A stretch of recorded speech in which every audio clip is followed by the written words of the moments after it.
નમસ્કાર દર્શક મિત્રો, કહેવાય છે ને કે ગુનો ગમે તેટલો અંધારામાં કેમ ન થાય, સત્ય અને કાયદાનો પ્રકાશ તેને શોધી જ કાઢે છે।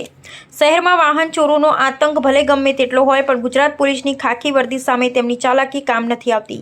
નરોડા પોલીસે પોતાની બાદનજર અને સ્માર્ટ વર્કથી ગણતરીના સમયમાં જ રિક્ષા ચોરીનો ભેદ ઉકેલી નાખ્યો છે।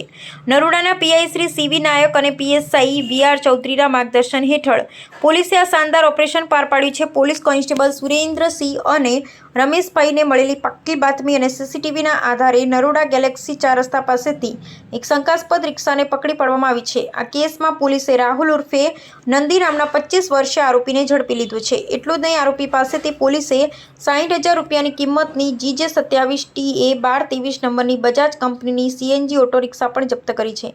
આ સફળ કામગીરી વાહન ચોરો માટે એક કડક ચેતવણી છે કે કાયદાના લાંબા હાથથી કોઈ બચી શકશે નહીં। તો દર્શક મિત્રો, સાવધાન રહો, સુરક્ષિત રહો। અહેવાલ હિતેશ ઠક્કર, અમદાવાદ।